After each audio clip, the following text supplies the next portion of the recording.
آخری وقت آ گیا، اور جب آپ کا آخری وقت آیا تو آپ نے حضور کو اپنی گود میں لیا، اور گود میں لے کے سیدہ آمنہ رضی اللہ تعالی عنہا نے حضور کے لب و رخسار کو چوما، اور چوم کے سیدہ آمنہ نے محبت بھرے اشعار پڑھے جن کے کچھ مفہوم یہ ہیں کہ اے میرے شہزادے، تیری پیدائش اور تیرے میلاد اور تیری ولادت کے وقت جو کچھ منظر میں نے دیکھے ہیں، میں دیکھ رہی ہوں کہ مشرق مغرب میں تیری عزتوں کے جھنڈے لہرائیں، تیری عظمتوں کے دور اٹھائے جائیں گے، تو رب العالمین کا محبوب بن کے اس کائنات میں تشریف لایا ہے۔ حضرت ام ایمن فرماتی ہے کہ سیدہ آمنہ حضور علیہ السلام کو چومتی جا رہی تھی، اشعار پڑھتی جا رہی تھی، آنکھوں سے آنسوں کا دریا لگ رہا۔ حضرت ام ایمن فرماتی ہیں کہ پھر سیدہ آمنہ کا وصال ہو گیا، اور جب سیدہ آمنہ کا وصال ہوا تو سیدہ ام ایمن فرماتی ہیں کہ میں اور حضور ہم نے مل کے سیدہ آمنہ کی تدفین کی مقام ابوا پہ۔ فرماتی ہیں جب میں تدفین کر رہی تھی، مٹی ڈال رہے تھے، اب فرماتی ہیں میں ایک نظر سیدہ آمنہ کی قبر انور کی طرف دیکھ رہی تھی، دوسری نظر چہرہ بطوفا فرماتی ہے میں دیکھ رہی تھی، سرکار کی آنکھوں میں آنسو تھے، اور ام ایمن فرماتی ہے جب مٹی ڈال کے ہم نیچے پہاڑی سے اترنے لگے، سرکار کی ننھی انگلی میں نے پکڑی ہوئی تھی، اور حضور علیہ السلام آگے قدم اٹھاتے تھے، چہرہ پھیر پھیر کے واپس نیچے اپنی والدہ کی قبر کو دیکھ رہے۔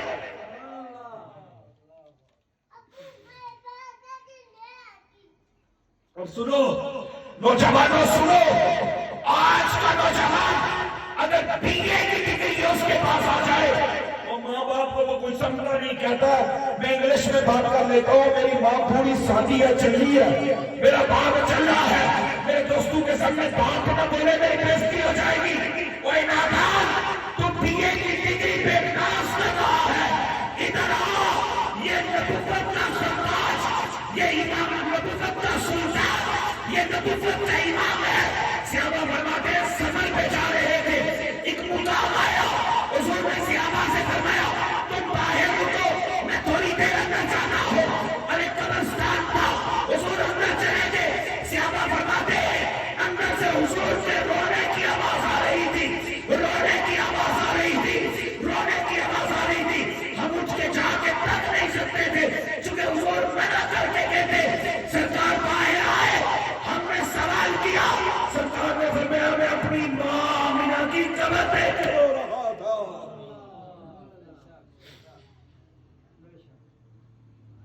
اور پوچھو صحیح، یہ رحمت للعالمین کی رضائی ماں سیدہ حلیمہ سعدیہ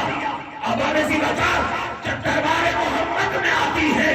دربار محمد مصطفیٰ میں آتی ہیں، تو تاجدار کائنات اپنی مزمل کی کملی اتار کر زمین پہ بچھا دیتے ہیں، حضرت حلیمہ کو کملی پہ بٹھاتے ہیں، سرکار خود ننگی زمین پہ بیٹھتے ہیں، حضور کلام کرتے ہیں، سیدہ حلیمہ سنتی ہیں، سیدہ حلیمہ بولتی ہیں، سرکار سنتے ہیں۔ یہ مرحلہ جاری رہا، جب سیدہ حلیمہ جانے لگی، حضور علیہ السلام نے چادر اٹھائی، کندھوں پہ رکھی، آگے آگے پوری چل رہی ہے، وہ برقع پوش خاتون چل رہی ہے، اور پیچھے پوچھے والی ایک اور مقام جب دور الوداع کر کے آئے، واپس پلٹ کے آئے، سرکار نے پوچھا کون، سرکار سے صحابہ نے پوچھا یا رسول اللہ یہ کون تھا جس کے استقبال عرش کا دلالہ کر رہا تھا؟ سرکار نے فرمایا یہ تمہارے نبی کی ماں حلیمہ تھی۔ دوستو جو بات کہنا چاہ رہا ہوں وہ یہ کہ میلاد بھی بناؤ، کیونکہ وہ میلاد والا آیا تو ہمیں پتا چلا کہ ماں کا مقام کیا ہے، باپ کا مقام کیا ہے، بڑے بھائی کا مقام کیا ہے، بہن کا مقام کیا ہے۔ پوچھو صحابہ سے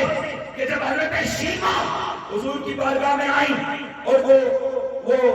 ان کے قبیلے کے لوگ گرفتار ہو کے آئے تو انہوں نے کہا شیمہ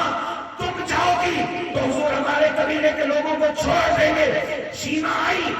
بار کشانہ نبوت پہ دروازہ مصطفیٰ پہ ایک صحابی ننگی تلوار لیے پکڑتے کھڑے تھے. انہوں نے راستہ روک کے کہا خاتون کون ہو جو میں جا رہی ہو؟ آپ نے فرمایا تلوار ہٹا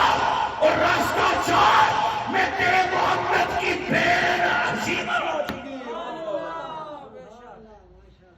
حضور نے یہ جملے سنے، سرکار اپنے حجرہ مبارک سے باہر تشریف لائے. لما صاحب سرکار باہر آئے، سرکار نے شیمہ کی آواز کو سنا، صحابہ سے فرمایا ہٹ جاؤ، میری بہن شیمہ آ گئی ہے، میری بہن شیمہ آ گئی ہے. وہ اندر گئی، انہوں نے عرض کیا اور حضور نے شیمہ کے کہنے پہ قبیلے کے سارے لوگوں کو چھوڑ دیا. قاری صاحب نبی محتشم کا یہ مقام ہے. میرے آقا نے بہن کا مقام بتایا، بھائی کا مقام بتایا. ارے بہن، بھائی، ماں، باپ، استاد، جس کا بھی مقام مانو گے اس کے مقام کے ماننے سے پہلے تمہیں وہ مقام ماننا پڑے گا کہ جس کے مقام کے ماننے سے یہ سارے مقام جس کے قدموں کی دھول کا صدقہ پڑھنے